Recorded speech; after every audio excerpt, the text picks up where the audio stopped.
नमस्कार, आप देख रहे हैं वंदे भारत समाचार। मैं आपके साथ बिकाऊ पत्रकार। बिहार की राजनीति इस समय बहुत गरमाई हुई है। आज बीजेपी संविधान हत्या दिवस मना रही थी। मुझे इस बात का नहीं पता है कि कौन सा दिन को संविधान हत्या दिवस के रूप में मनाया जा रहा है। क्या भरत तिवारी के साथ जो हुआ है वह संविधान का हत्या है या नहीं है? बहुत सारे सवाल हैं। आज इस विवेचना में हम समझेंगे कि इन सवालों के उठने का कारण क्या है और इन सवालों के पीछे की राजनीति क्या है और इन सवालों के पीछे का वजह क्या है। क्योंकि इस मुद्दे पर मीडिया इतना माथापच्ची कर चुकी है बेवजह का। मैं बेवजह इसलिए बोल रहा हूँ कि कभी कभी चीज़ें ऐसी भी हो जाती हैं जितने की ज़रूरत नहीं होती है। और फिर हम देखेंगे, समझेंगे चीज़ों को कि कौन कौन से सवाल मैं लेकर आपके सामने आया हूँ। आप देख रहे होंगे, पहला ही सवाल हमारा है, क्या भरत तिवारी अपराधी थे? संविधान दो तरीके के विशेषण देता है व्यक्ति के लिए, एक आरोपी और एक अपराधी। आरोपी पुलिस बनाती है और अपराधी न्यायपालिका बनाती है। आरोपी तो पुलिस बना चुकी है, लेकिन क्या अपराधी थे? और संविधान में सजा किसको है? आरोपी को सजा है या फिर अपराधी को सजा है? और संविधान में सजा की मात्रा कैसे निर्धारित की गई है? जितनी सजा अपराध उतनी बड़ी सजा। और हत्या या इनकाउंटर या फांसी तो तब है ना, रेयरेस्ट ऑफ रेयर केसेस में, कि बस गाली दे देने से और पिस्टल लहरा देने से फांसी हो जाती है। इसका मतलब है कि अपराधी नहीं थे, आरोपी थे। और बस आरोप के ऊपर आप किसी की जान को मार दीजिएगा तो पुलिस को हत्यारा और आतंकवादी न कहा जाए तो फिर क्या कहा जाए?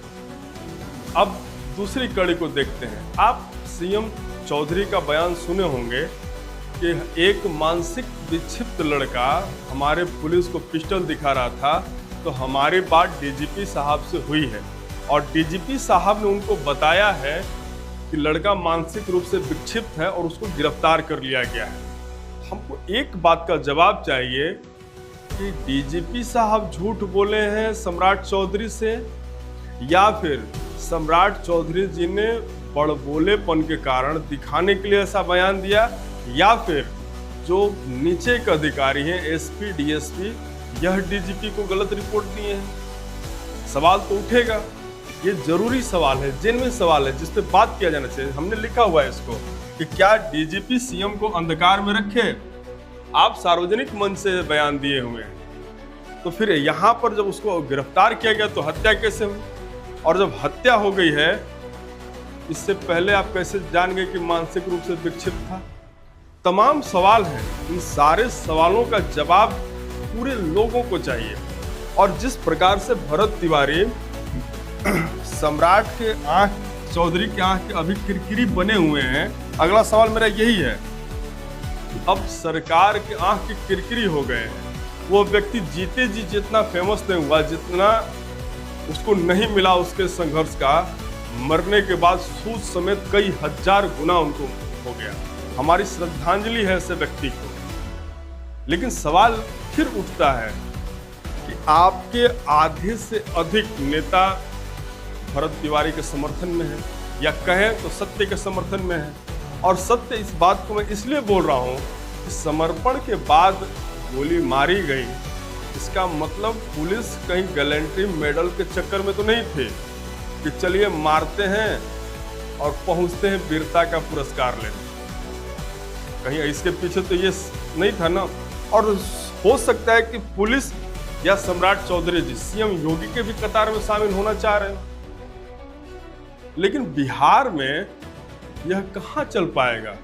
संभव ही नहीं है। सम्राट चौधरी जी का एक बयान मुझे बड़ा हास्यास्पद लगता है। वो हर बार बोलते हैं कि अपराधी बिहार छोड़ दें। हमको ये बताइए आप कि इतने दिन जब नीतीश कुमार सत्ता चला रहे थे, जिसमें आप भी उप मुख्यमंत्री थे, आप भी उस सरकार के हिस्सा थे, तो क्या आप लोगों ने अभी तक अपराधियों को पाल कर रखा है?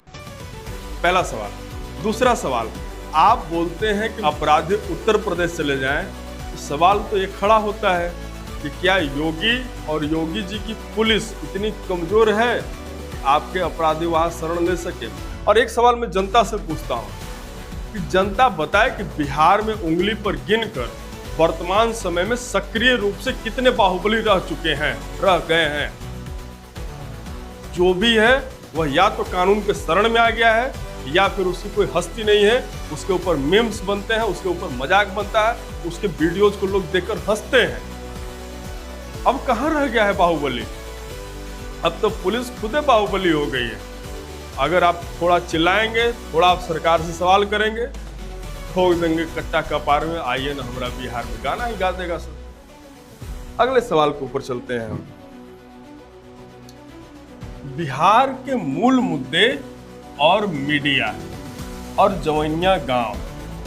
आज से 2 साल पहले मैं आपको लेकर जा रहा हूं जवनिया गांव में, जहां से इस मूल समस्या का शुरुआत हुआ। जवनिया गांव गंगा के किनारे बसा खूबसूरत गांव कटान में बह जाता है। आप सुने होंगे कि भोजपुरी के और तमाम हस्तियां वहां पर गई, लोगों ने खूब व्यू कमाए, खूब वीडियो बना, खूब पैसा बांटा गया कि हम तारण तार हैं, ये हैं, वो हैं, फलां है, ठिकाना है, सब कुछ किया गया। लेकिन उसके बाद जवनिया गांव किस स्थिति में है उसको देखने कोई व्यू कमाने वाला और पैसा कमाने वाला वहां पर नहीं गया। जिस कमी को भरने के लिए पैदा हुआ, जिसका नाम है भरत तिवारी।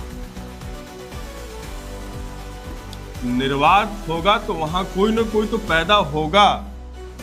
इस व्यक्ति का नाम भरत तिवारी।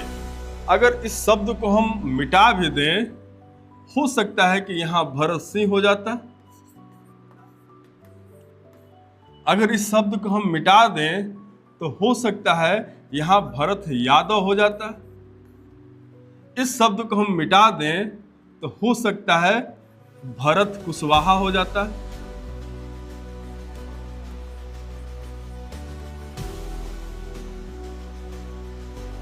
आप मानिए इस बात को कि अगर विचारधारा यही रहती भरत तिवारी जैसे ही, और इस शब्द के पीछे चाहे जो भी टाइटल लगता, उस व्यक्ति को लोग सराखों के ऊपर बैठाकर ही रखते, क्योंकि कारण गलत नहीं है, कार्य गलत हो सकता है, तरीका गलत हो सकता है। गांधी जी ने कहा था कि साध्य और साधन की पवित्रता जरूरी है, लेकिन कार्ल मार्क्स ने एक बात बोला था कि साध्य पवित्र होना चाहिए, साधन का गारंटी हम नहीं लेते। शायद भरत तिवारी ने कार्ल मार्क्स को पढ़ लिया था। यह गलत है।